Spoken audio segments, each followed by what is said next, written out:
Hello, everybody. Good morning, good afternoon, good evening. No matter where in the world you might be, it is Wednesday, aka Hump Day. Taib, no jokes from you today on that one.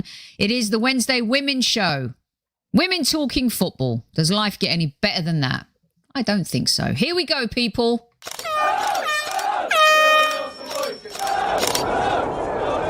Mind the gap between the train and the platform. Please stand clear of the discussion doors. The next stop is Highbury Squad.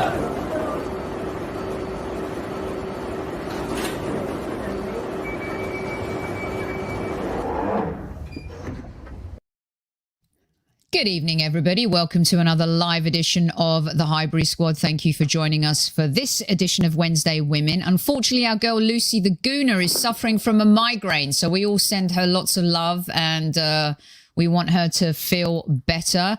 Joining me this evening, however, we have Soap. Do you know why I said that? My cousin sent me a video clip of Soap, the old sitcom, which you would not even know about, Sophie, by the way. And that's how I got my nickname Soap Dish. And I literally just saw a text message come up on my screen that said, "Hello, Soap." And it made me say soap. So how about that for an introduction, Sophie? How are you? Oh, I'm okay. Thank you for having me on again. Of course, one of our favorites. And another one of our favorites is my Los Angeles sister from another mister, Miss MK Liebermann. Welcome back, MK. Hello, thanks for having me again. Of course. And it would be remiss of us to not address the squaddies. Salute. We got a salute. There we go. At ease, as Super Kevin Campbell would say. All right. Hello, everyone in chat. Let's bring up some messages and see what these knuckleheads are doing this evening, shall we? We've got Taib in the house.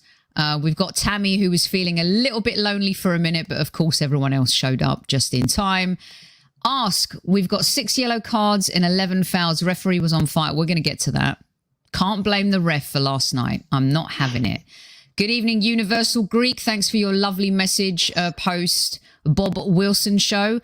Amazing. And Mark, hello, mate. How are you? Blessings to you as well. Rich, one of our favorites. Hello, Mr. Rich. How are you? Thanks for your kind messages post Bob Wilson. We had a lot of 1971 babies who were there, who witnessed the double winning team. Good evening from Romania. Thanks for joining us. Martin, hello, how are you? the women lost Arteta out now. That's fantastic. I love it. Okay, we're going to get stuck right into it. And by the way, I would like to welcome one of our new avid listeners. He's a Tottenham fan. And he's integrated himself here into the Squaddy universe. And everyone thinks he's actually going to turn one day and become a Gooner. I don't know what you guys think, but Ethelston, welcome back. Lasses, I can't remember when was the last time you were called a lass, MK? I don't think you could get away with that in New York or LA. I don't think so. Can you get away with that in England, Soph? I'm not sure anymore, right? No. Very old school, very old school. Maybe, Bob Wilson's time when you say, "Hey, I saw that fine lass and I asked her out for a cup of tea." Right. It's a little Boardwalk Empire for me, I think. It's very Boardwalk Empire. I like that.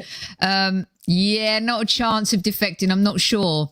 But I think you like our show better than, what's his name, Chris Cowlin, who's a very nice man, by the way. And I've done stuff with him on Sky Sports. Right.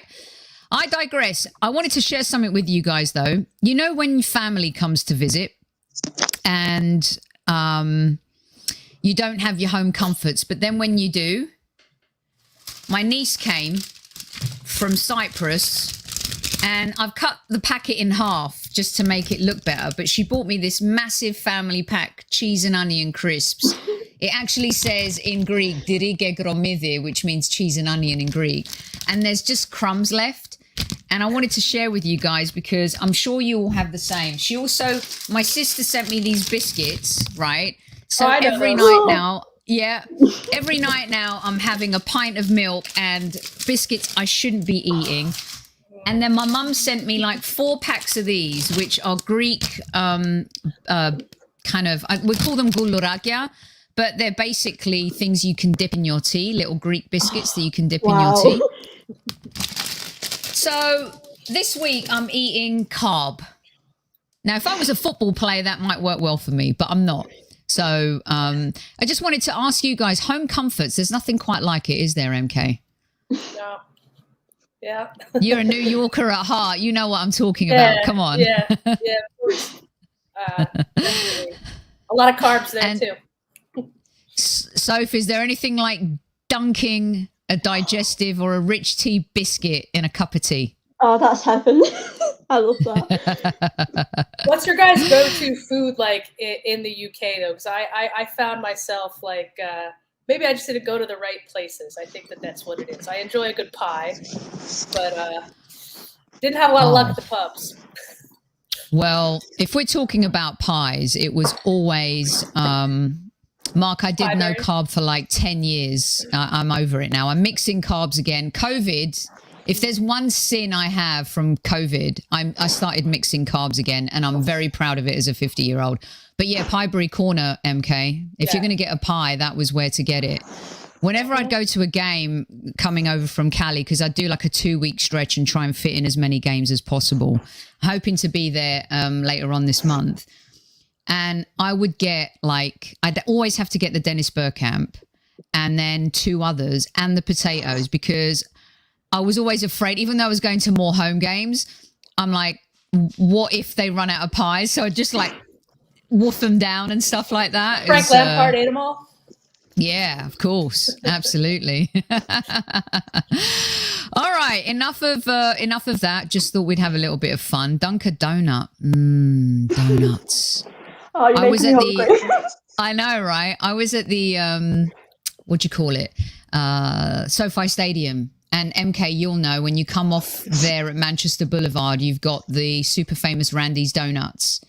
Yeah, and I always have to train myself. It's like Krispy Kreme, Soph, but whatever the best donuts are in England, but it's legendary. It's in movies, like they've got this big donut on the top of their shop. And I always have to look right and not left, because their donuts are also extra thick, aren't they, MK? They're like, they're on It's like 5 meals in one. I take my friends when they come here. It's right by LAX, And, it's amazing. That at 8 in the morning, you ruin your day. You're totally rude. Slow you down, that's for sure. Dunk on Arteta. Well done, Newman, of course. You can always rely on Newman. 100% agree on Soph's feelings on the Rams' new stadium. Yeah, I felt dirty being there. I'm not going to lie. There was part of me that was like, wow, I'm in the suite. I'm literally in the end zone. But yet part of me feels I shouldn't be enjoying this at all. So we've gone from custard creams and digestives to donuts to pies to staying keto, according to Mark. Newman wants a wave. MK and Little Soph, 2 of his favourite chat girls. How about a wave? Be good, Newman, because I'm not afraid to give you another yellow card. Today. No cards. All right, here we go. Let's talk about football. Big game last night. We're going to do a little bit of a mix. We've got men's and women's stuff coming up for you tonight, and I've given some homework to MK and Soph, so we'll see what they come up with a little bit later. But Barcelona versus Arsenal. Big test for the new coach. Undefeated so far this season have the Arsenal been. So I have called upon 2 of my favourite geezers to send in a video for us as well, because we love the men in our lives who support the women's game and the women's team. And we have a lot of men in our chat and squaddies who are all about the Arsenal women, and we love and adore them for that. Without them and their voices, it has been difficult to get to this point. But now we're at this point. The Arsenal seem to be on the march again. A humbling experience last night. One of our ex-players came back to haunt us a little bit. 37 shots on goal for Barcelona. They are the reigning champions, a little bit like the men's team who lost to the reigning champions of Europe, the reigning champions of the Premier League. It wasn't as bad as we thought. So I'm going to start off with our good friend Demian, who is currently on the road playing drums for the Jonas Brothers, who also have launched a new popcorn product. So I've asked him to send us some stuff. Send us Jonas Brothers popcorn, Demian. In the meantime, here's what he had to say. Good afternoon, good evening, good morning, depending on where you're watching. I am so happy that you 3 are virtually together, and I'm so happy to be a small part of this Women Wednesday here at the Highbury squad. Of course, much love not only to Sophie and Lucy and Sophie, but of course, Kevin, the legend, the GOAT, Kevin Campbell. I am in somewhere. I think I'm in Pittsburgh, near Pittsburgh. And I believe I have one of those football hangovers. I have not drank in almost 10 years. And one of the reasons I don't drink is because the hangover sucked. And I feel like a little bit of a football hangover. I feel hammered. I feel like I don't remember a lot. I feel like things could have happened that were weird and bad, and I'm glad I don't remember too. But I'm of course referring to the match against Barcelona yesterday. And I guess what I wanted to say and get your thoughts on is, maybe I'm being biased, but yes, could have we played better? Sure. But I think that this is more of a testament of how incredibly good Barcelona are, more than how poor we were. You know, I try to focus on, even though I try to focus on us always and not so much opposition, this is one of those where it's like, well, you cannot not focus on the opposition. They were just lights out. They were brilliant. And I thought we could have gotten a couple more goals, to be honest with you.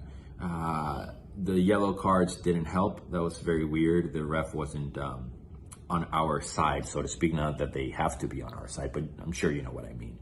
But anyway, that was just sort of what I wanted to post and see what your thoughts were. That we weren't so much poor as they were just outstanding. And yeah, I hope you're doing well. Much love, and I can't wait to join one of these in real time.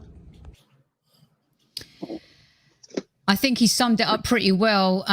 Soph, I know that you were watching the game. You were live tweeting about it as well as being on the show as well. Caldenti, Puteas, and our ex-player, Oshola.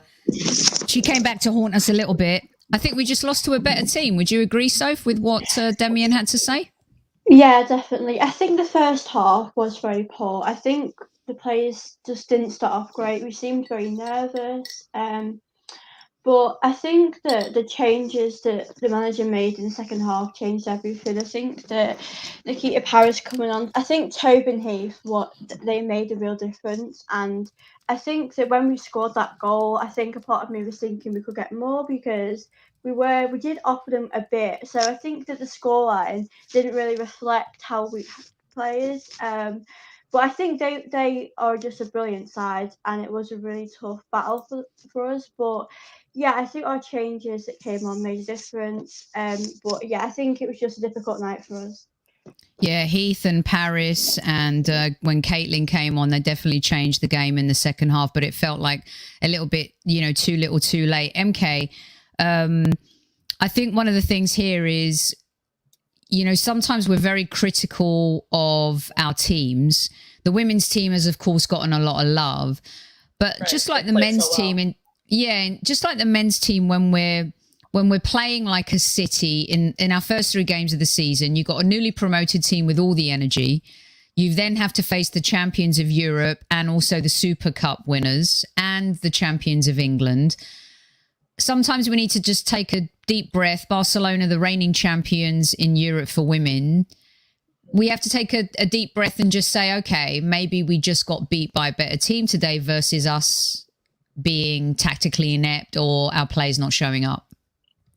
I think that's probably what it comes down to. Although 35 shots in the first half is quite. I mean, it just shows the attacking prowess of Barcelona and their ability to control the ball, both men's and women's, and just that's, even if your tactics are 100% spot on. I mean, the skill and the fact that they're such a well-oiled machine. It's like you're looking at probably a team that's going to make the finals again.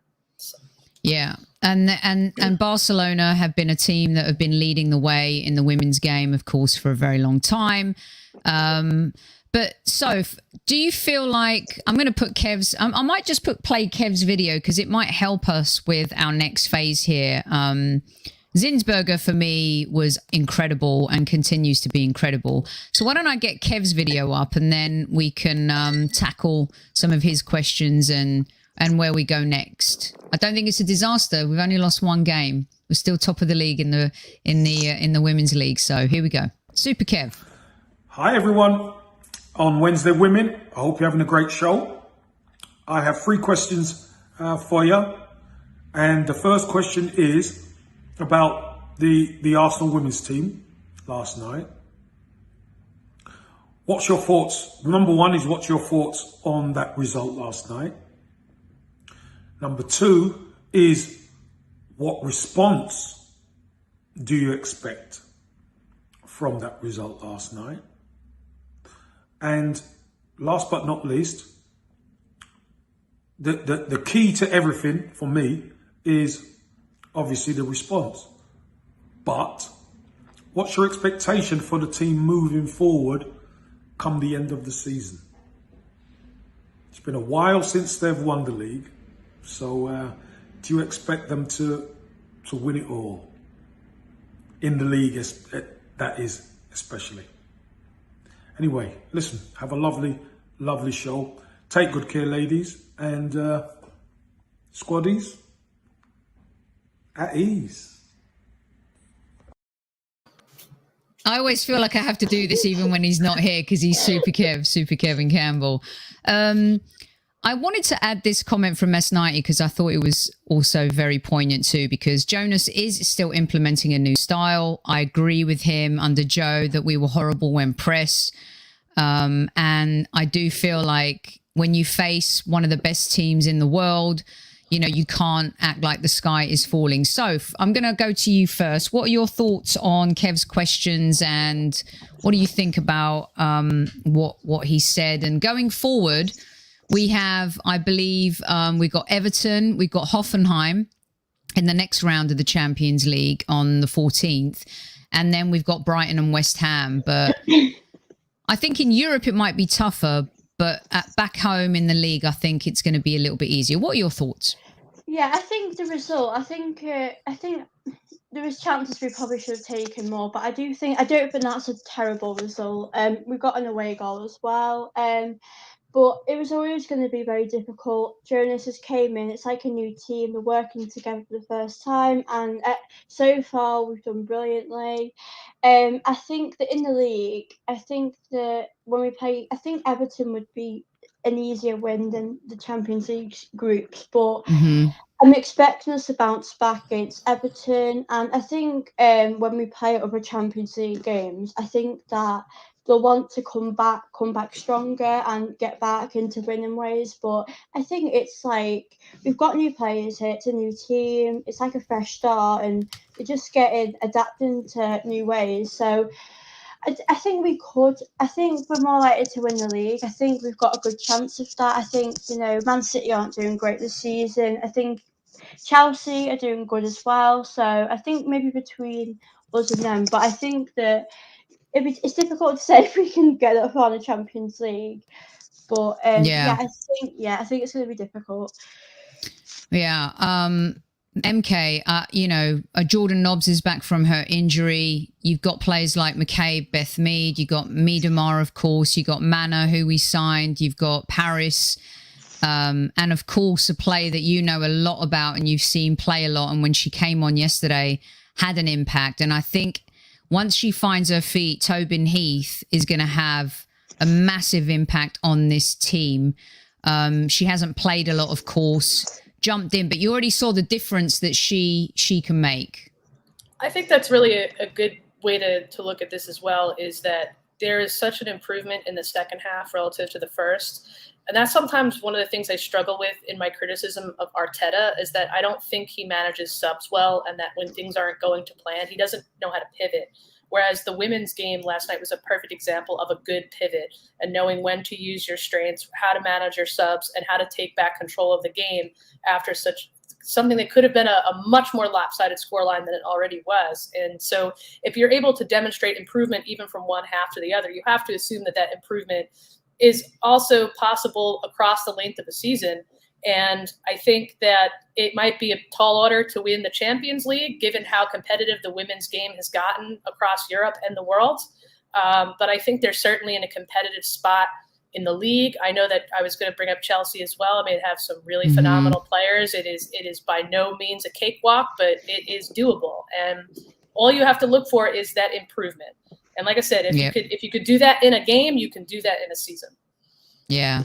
I kind of agree with Martin that Heath and Paris should have started, and maybe he got that a little bit wrong. But I understand kind of easing Heath into it a little bit more than we have. And I do think that we have. You bring up a good point. Chelsea and City haven't started off great in the WSL, but you can't write off those teams. The great thing about Arsenal is they've already got a couple of really good results against the big teams, and in a condensed schedule in the WSL, that means a lot.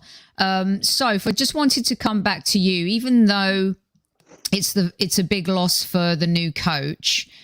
The energy that he's put into the team, the new signings, whether it's Mana, whether, it's Tobin, when you look at Nikita Paris as well, great additions. I think that a little bit like if we're giving Arteta time, we need to give him the time to kind of integrate some of these players and start getting the results in Europe as much as he's been doing back home in the league. Yeah, definitely. I think that he just came here really, and it's like the same with Arteta. Arteta's been here nearly 2 years, is it? So we can't expect an awful lot from the manager. I think that I'm really happy with the squad we've got. I think we've got a lot of depth. Notice that this season on the bench as well, we've got so much quality, and last season we didn't have that. So a lot of investment has been done here. And as you said, the second half, we looked much better, and that's just great to see, because the first half wasn't good, but you can see we've improved. I think that it was difficult with the starting lineup. I think I did want to see Tobin Heath, maybe Nikita Paris play, but I think we've got so much quality, it's hard for him to choose. So I think that I don't think we should be too harsh on him. We're not out of the Champions League yet, so I think we've just got to come back stronger, really. I agree. And adding players like Mana, a baller from domestic to international, adding Tobin Heath, who's a complete baller, US women's national team, are the reason why the women's game is where it is. I don't care what anyone says. What the 99ers have done and what the US women's team has done since then has been incredible. I would argue that even now the WSL is maybe overtaking the NWSL in terms of players' excitement. And before we kind of duck out of this, because we are going to post a match game review, as I said, from our girl Anu, that you'll be able to see immediately after this show, I wanted to give a shout out to Zinsberger. What a baller she is. Okay, she made 10 saves, including a penalty. She's been absolutely incredible. MK, she's a little bit like Ramsdale, right? We've got two goalkeepers who understand their position, are not afraid to be vocal, are leaders. Right. What are your right? Am I right? Yeah. I think one of the things I really look for, so I played as a defender, I was a right back. So one of the things I really look for even now as a spectator, not that I was playing at any level of competition like this, but the rules still apply, right? So my point being that you look for a vocal goalkeeper, because that is who has to take command of that back line. That's you're relying on those partnerships. And if you don't feel as comfortable maybe bombing forward, if you don't I feel like Leno, for instance, just doesn't speak as much as Ramsdale. I mean, I don't know, maybe that's just the perception I get. But yeah, same thing with Zinsberger. I mean, what was it? They got 35 shots in the first half that Barcelona had. I think it was 37. Maybe 37. Yeah, unbelievable. Mm-hmm. That's just so cute. That's on your keeper right there. I mean, that's phenomenal work. I mean, that could have been so much worse. And Ramsdale, who kept us in a contention for a point last weekend. Yeah, so. I think there's similarities between the two. And Taiwo, you say, how did we get battered? It used to happen to our men a lot. Sometimes the league is a little deceptive in terms of who you think you might be and where you're at as a group. And I think with 4 wins and 0 losses for the women's team in the WSL, this is a very good, humbling experience for them, and a great experience for the manager, who everything's kind of been on this high and this euphoria since they've come in, being top of the table. And so I think that in Europe we'll plateau, we'll figure it out. And I think you'll find that we'll play a lot better in the domestic games. But our goal is to evolve in the Champions League. And there's a similarity in a story. You know, we would be able to be in top 4 in the Premier League, but then we'd go to Bayern Munich with the men's team and get battered 5-1, 10-1 on aggregate. So it's all part of the journey and the process. But, you know, we're proud of our women's team, and we are looking forward to following them and doing more stuff as the season goes. And look out for our next show that will talk about the Everton game. Everton also doing really well. Look, it's teams like Arsenal and Everton and Man City that have elevated, Arsenal, Man City, Chelsea that have elevated other teams like Tottenham and West Ham and Everton to be better and do better, a little bit like the US women's national team have done on the international landscape, making England, Sweden, Japan, all of these other teams kind of be more. Yeah, exactly. All right, let's shift gears a little bit. Yeah, it's been a bit too easy. Yeah, it's nothing easy in competitive sports. It seems easy because we're 4-0. I think that's why. But it's never easy when you've got a new manager and you're integrating new players as well, Demseg. But I hear what you're saying. Right, I gave you guys some homework. We're going to shift gears a little bit here. I'm not going to eat my cheese and onion crisps as you guys talk. But I said, you know, the men's team, we've got a little bit of a streak going, dare I say, Soph and MK. So I said to you guys, what are the 3 positives that you've taken from the run that we've had? And I'll start with MK on her positive number 1. My positive number 1 is keeping us in games and just, you know, either keeping a clean sheet. So it's really that back line, since now we have all our players fit and Ramsdale has taken over. I think that's a huge positive.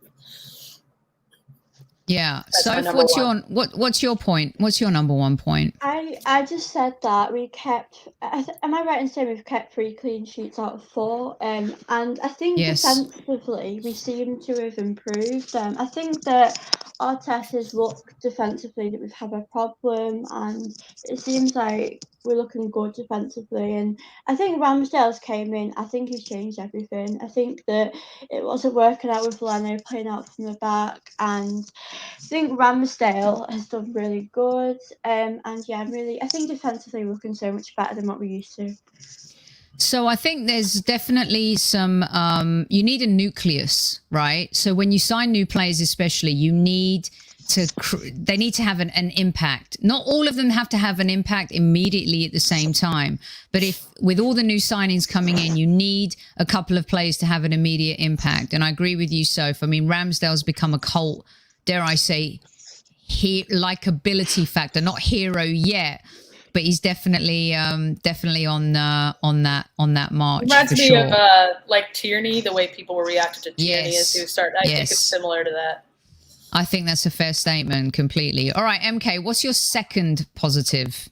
My second positive is the way that the midfield has been executing passes. I think since we have Partey back and Odegaard, there's still problems with our build-up play, but you can see that we have some really good visionaries in that midfield. I would add Lokonga to that as well, and it's going to be exciting to see what they're able to put together, especially since Xhaka won't be taking time away from Lokonga, allowing him to develop a bit more. So I think that's exciting to watch so far, and we'll see how it continues.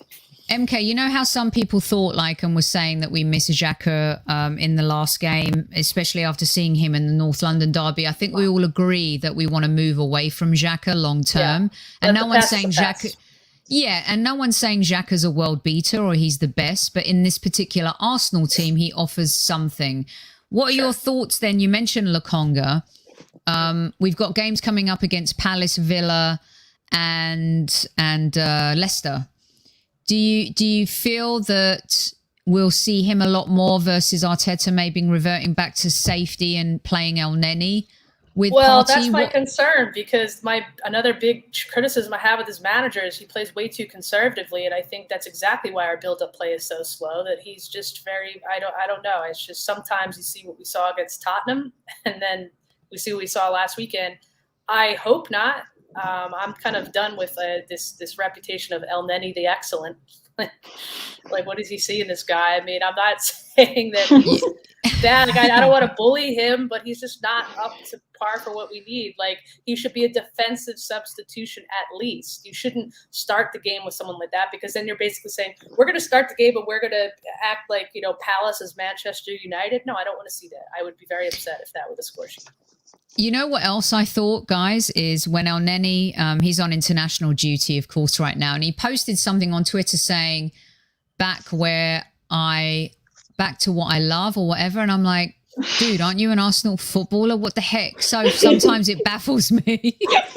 People need to fire their social media managers. I mean, I don't get it. So what's your second positive from the streak that we're on? The streak, I say that loosely. I was going to say about Thomas Partey, because I think that it's been difficult with his injuries and stuff, but I think if we've got him fit, he will be the key to our success. I think that we just need to find him a good, partnership. Now, Xhaka is, so far from what I've seen, he's probably the better partner. I mean, I'm a big fan of Lokonga, and I don't want people to write off the partnership with Lokonga and Partey just yet. I think that it was a bit of a tough game with an eye, and I think that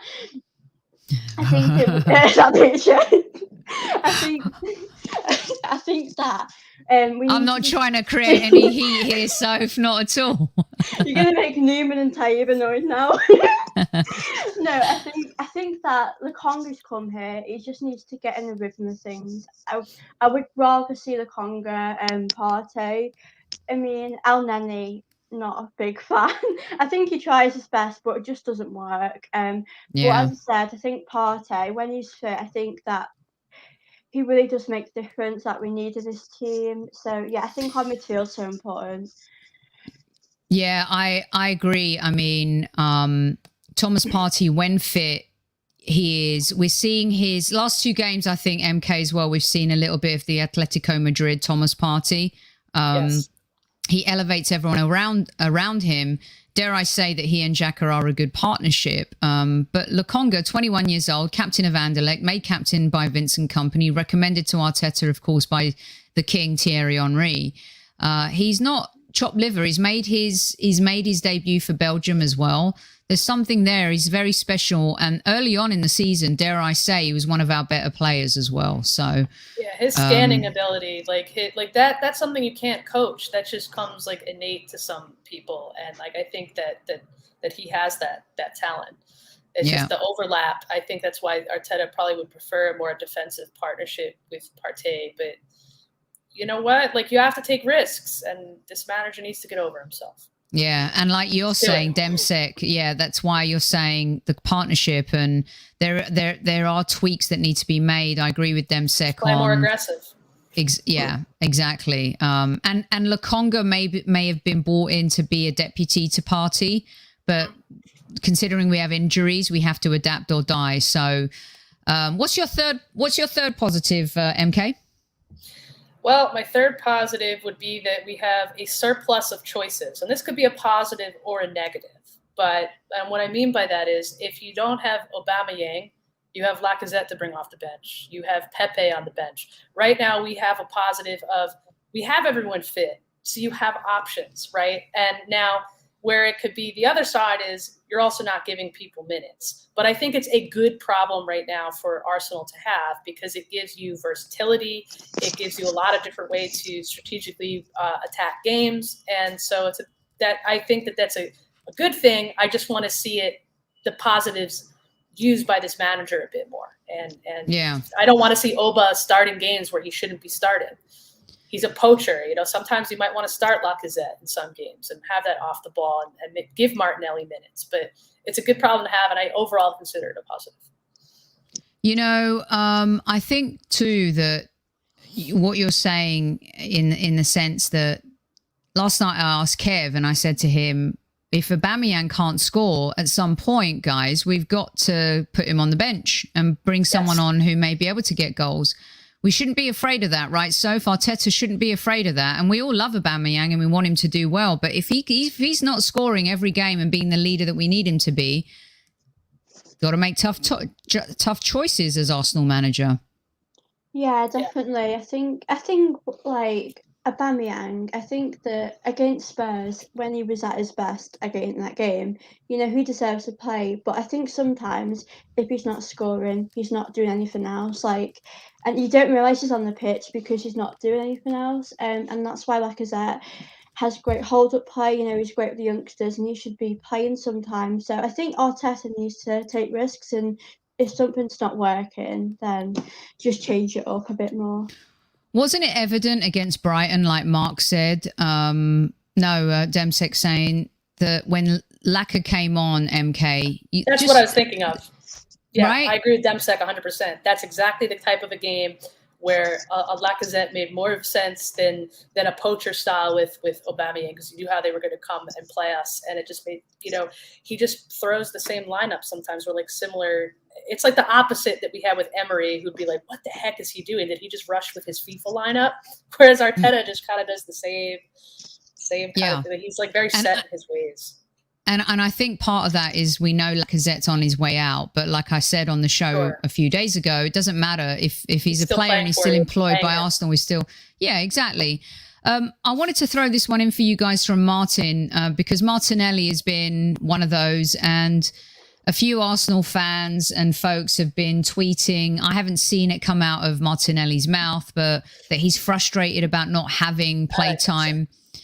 And we kind of saw this coming, a lot of us who love him and think he should be given a chance. And when we're not getting the goals or the opportunities, why not throw him on with 20 minutes to go? So for Martinelli, it would be a shame to lose a player. We invested 8 million in him, very cheap. We could probably sell him on for quadruple that. But also, I think Arsenal fans would be devastated if we lost a player like that. What are your thoughts?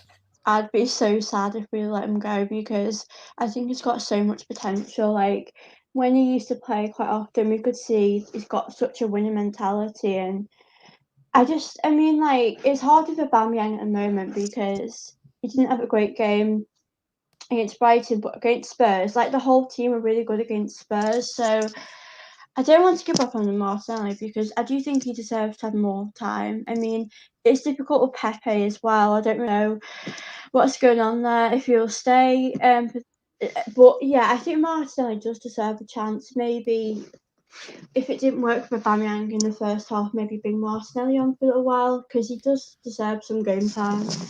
And I think, MK, in games coming up against Crystal Palace, against Villa, you know, Crystal Palace playing much more fluid football under Patrick Vieira, much more attacking football. They've kind of taken the shackles off their feet, if you like, since Roy Hodgson has left. Aston Villa the same. Very, you know, they press, they like to go forward. It could be an opportunity, but I think a lot of Arsenal fans have felt like, what is it about Martinelli that Arteta just doesn't dig, maybe? Probably he knows he's good, and Arteta doesn't like players that know they're good. I really think that's what it is. I really think that this guy has an ego on him. And I can't say that with it's just speculation. But you look at the types of all footballers, first of all, have an ego. They're professional footballers. They're professional athletes. Like, maybe it's just where I grew up, but I want my athletes to stick it to people. I want them to be rude, obnoxious, boorish, and arrogant, because that makes them play better, because they have that confidence. And if someone speaks up and says, I deserve minutes, and you don't think so, and you just shove them off on the bench, what kind of man management is that? Get over yourself and comb your hair. She's a Yankees fan, boys and girls. She's come from the Derek Jeter and Rivera.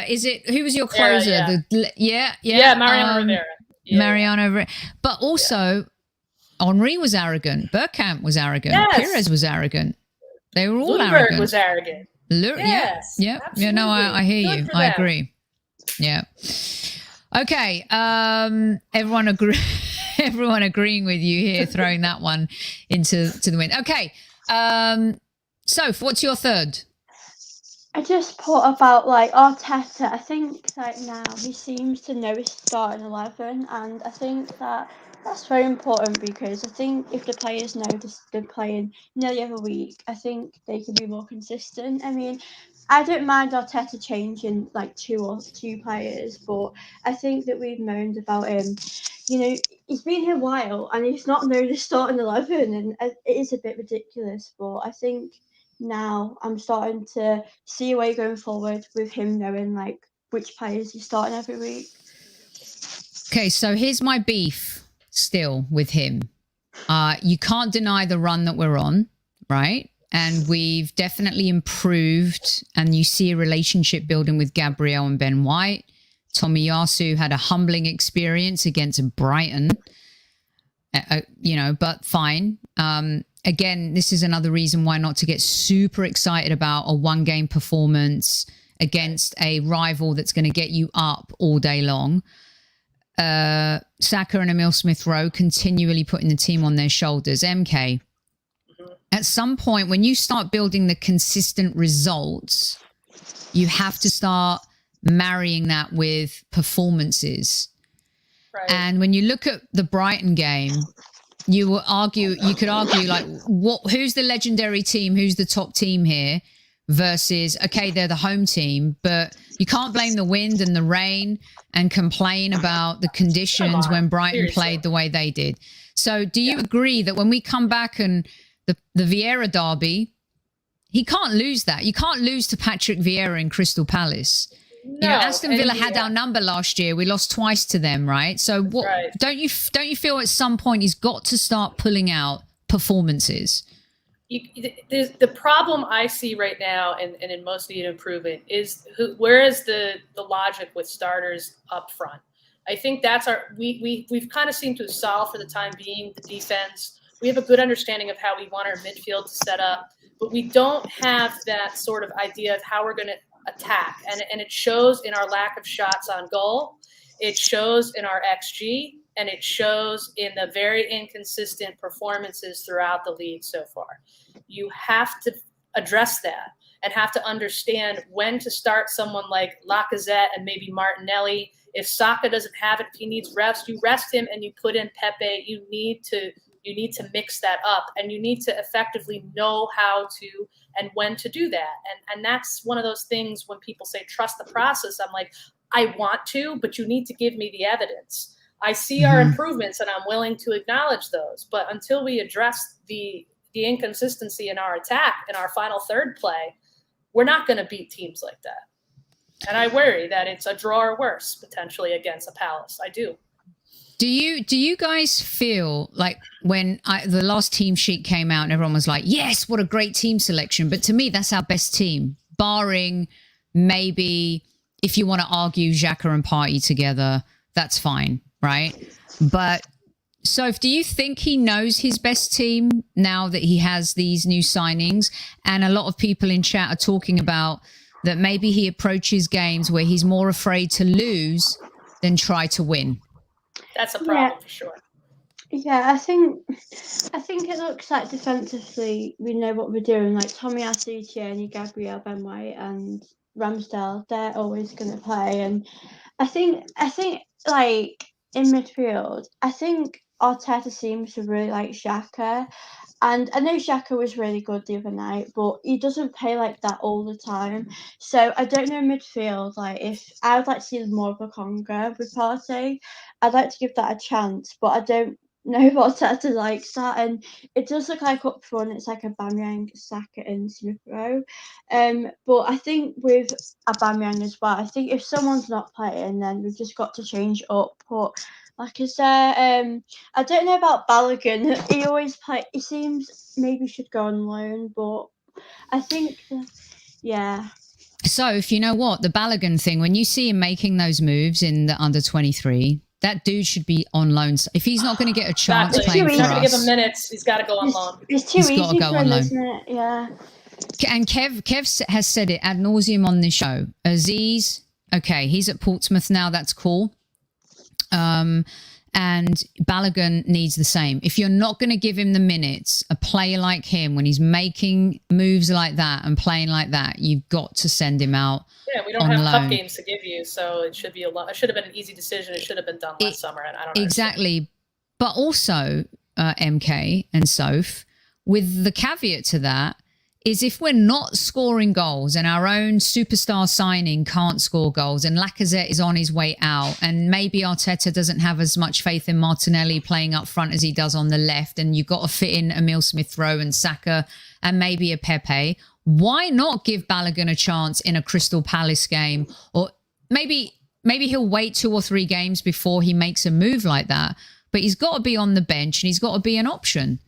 Otherwise, what's the point? Send him out on loan otherwise. And that ship sailed. So whether that happens in January or not, maybe they're trying to ride out this Q4 to see how results shake and what happens, MK.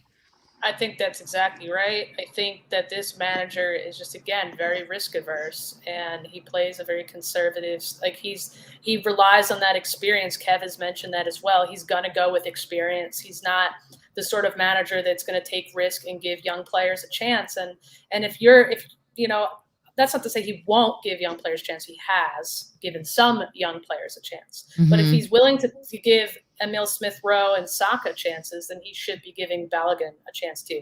He did when he had to, right? And and Martinelli, and they haven't really appeared much since that terrible opener, right? They really haven't. Yeah. And what is that saying to a young player that's just trying to do their best? They're like, well, you failed, so you're gonna stick to the bench like glue. How would you feel if that was, you're like, so you're just gonna punish me? It's 1 strike and you're out? That's not fair. Yeah, how would you feel? I think it's wrong. That wasn't Loan cool. him or make a center forward acquisition in January. Totally. You can't set up young players to fail like that. You just can't. No. And that they're not the reason why we lost that game. They're absolutely not the reason. And I think, he talked about, I'm going to take the handbrake off. Well, I look forward to seeing that.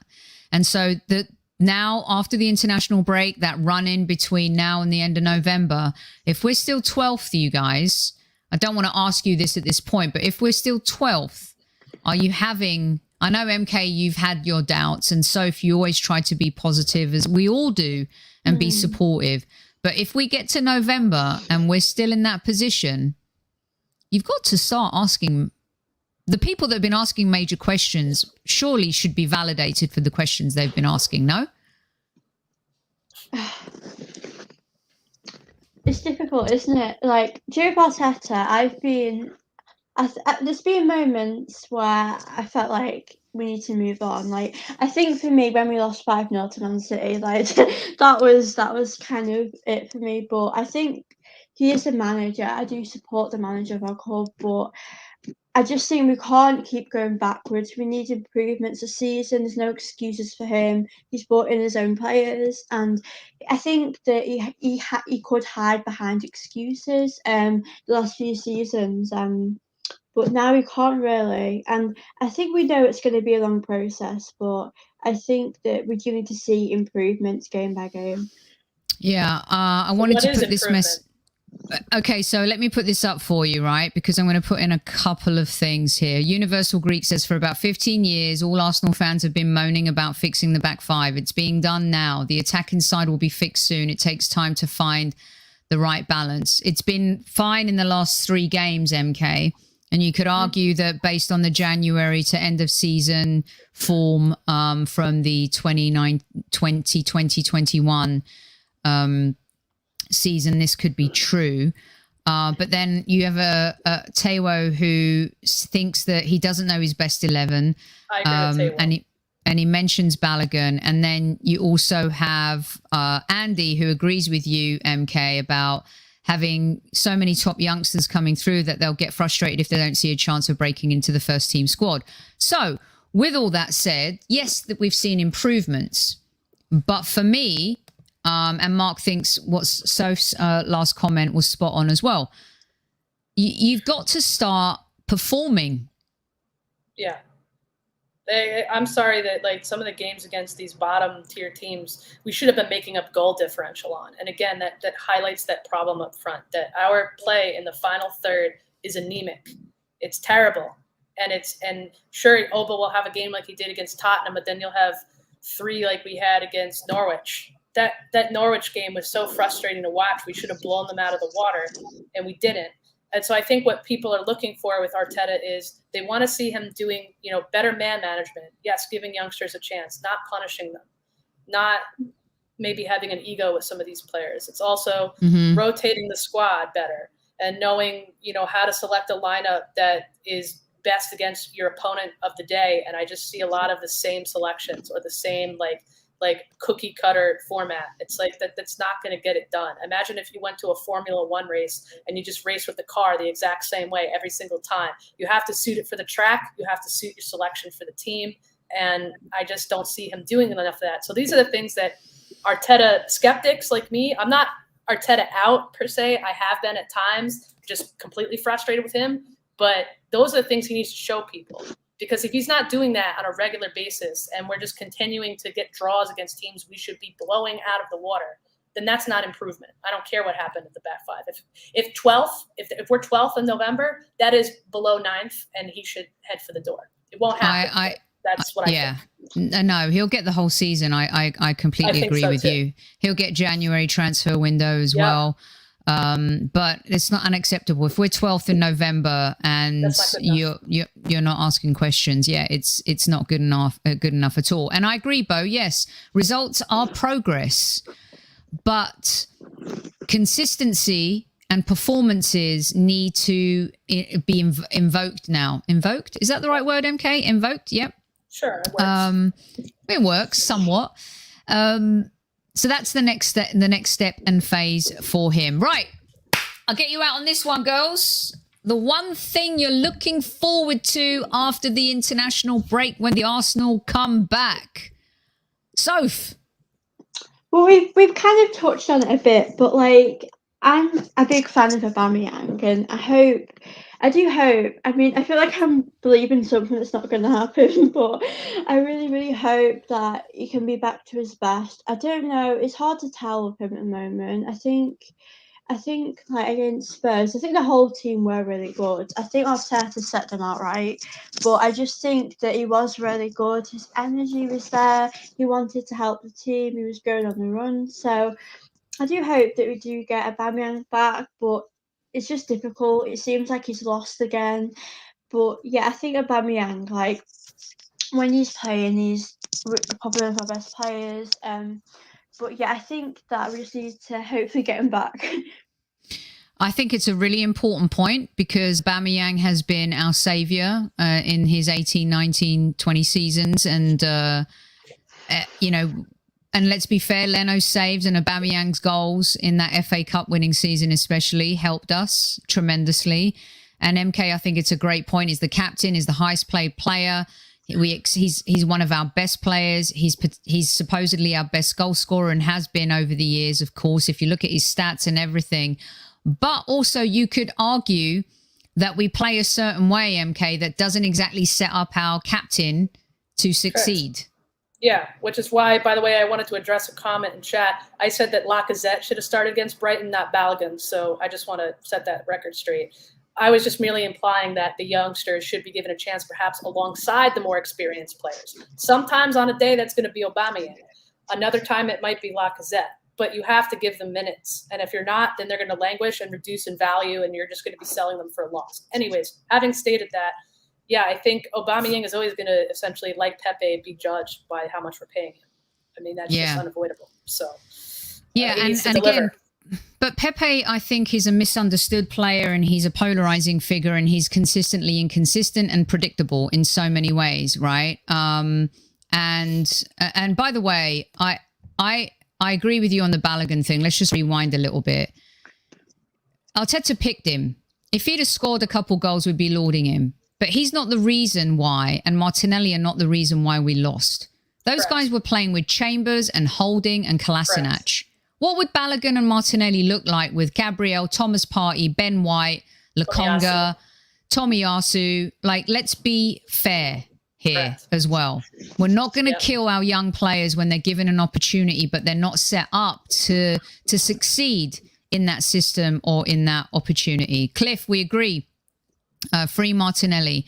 Yes. Taib, I'm going to come back to you. Bit of a VAR situation here, you guys. I'm going back, and a yellow card is coming out right now for Taib. I don't care if you are a legend or whatever you won, or if you lifted the trophy when we were invincibles or what. Yellow card for Taib. Never, ever want anyone beating the Arsenal. I don't care what you've done for the club. Taib goes into the book. I'm sorry, ladies.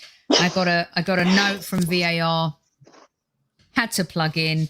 This is Taib's second yellow now. I can't remember if we rescinded. Yeah. Okay. There you go. And his own mate screwed him up completely there. MK, what are you looking forward to, mate? I'm looking forward to the Leeds Cup match. I have a lot of family that support Leeds, and I'm looking forward to bantering with them and hopefully humiliating them. They have not got off to a great start this season. No, but it is like, if you think back to the 70s before my time, my cousins were around, and they look back to that time with art, and even sometime in the 90s, they had some. So there's an interesting rivalry there, and I'm looking forward to that. Okay, very cool. I have to put this up for you before we go from Suraj. Are you reading it, or do you want me to read it to you? I saw that actually. Okay. Yeah. So how do you give him minutes? I mean, you have to be adaptive with your formation. You have to be willing to move around. I mean, that's part of, again, man management is just not keeping the same shape the whole game. So it's maybe bringing him on and shifting things up top and finding out ways in training to kind of incorporate them playing together, because there is a possibility to use it. And you just have to find what that is, preferably in training, so that you can implement it in match selection on the day. So there is absolutely a way to give them minutes. And as for the other two youngsters, I assume you're referring to ESR and Saka. Mm-hmm. Saka needs rest, and so does ESR. You can rotate. That squad rotation is a part of football management. Okay, so this idea that it's like all or nothing is not fair. And I think they can still get their minutes, even if it's just coming on in the 75th. Just give them minutes. It's doable. It's just that Arteta is not flexible. He's exactly. And I think in certain games has to be a little bit more open. In certain games, we've got nothing to lose. And I feel like this is a bit of a nothing to lose season because, no one expects us to finish top 4. Most people don't expect us to finish in the top 6. So when you don't have answers and you're looking for solutions, don't be afraid to dig deep as well. Our friend Magic Mike is in the house, and he said the one thing he's looking forward to. Because Saka plays international football. Exactly. And he's been knackered and had an injury. Please watch the games closer. Thank you. Did he? Okay. There you go. She just answered. Come on. Boom. Okay. Sorry. And K Marlon agrees with you. Wait, you cannot shift players around if your neck is on the block 24/7. No, that's the reason. That's why our neck is on the block. Yeah. Because we're not being creative. Come on, you guys. We scored 3 goals against Spurs. That's it. Brentford, Norwich, Brighton, Burnley. We got up for Tottenham. We are not creating enough chances. Odegaard is way smarter than everyone. No one's on his level. No one can read him. He's so fast in his thinking that players need to catch up to him. And then we rely on Saka and Emil Smith-Rowe. Emil Smith-Rowe has had the more shots on goal than any player this season so far. But it's time to start converting those too. Right. So, he needs to pull the Band-Aid off a little bit. So, yeah. All right. That's it. That's all we've got time for you this evening. Another epic Wednesday women's show. I have a wee announcement to make. It's the football prizes auction for this week. Are you guys ready for this? Going to the chapel and where is it? Oh, my gosh. If you could have 2 players on your wall at the same time. Oh, my God. You'd have to put security in your living room. Seriously. Dennis Bergkamp.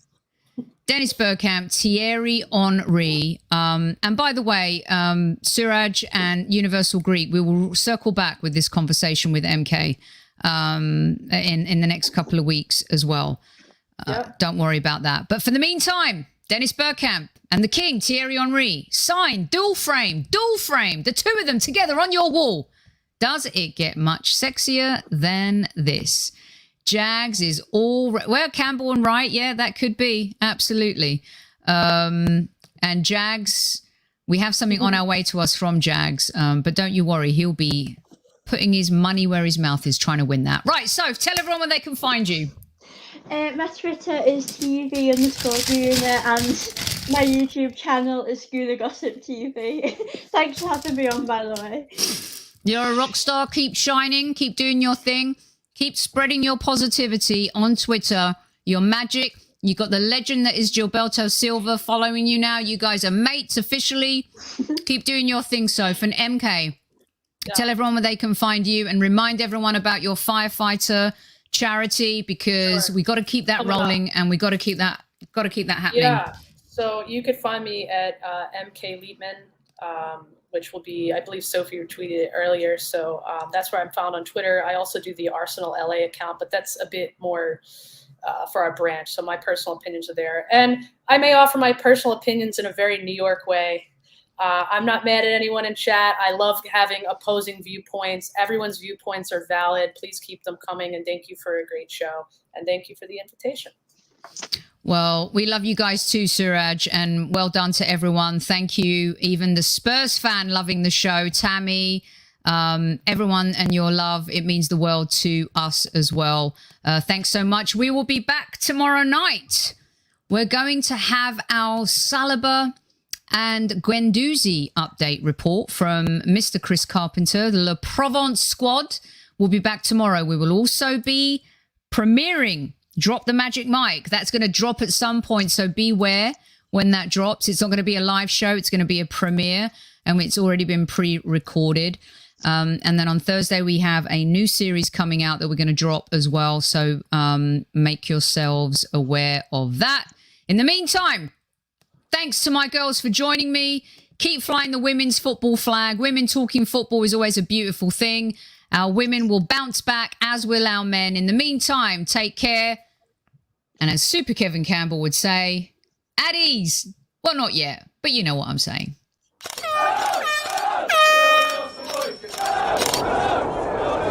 Mind the gap between the train and the platform. Please stand clear of the discussion doors. The next stop is Highbury Squad.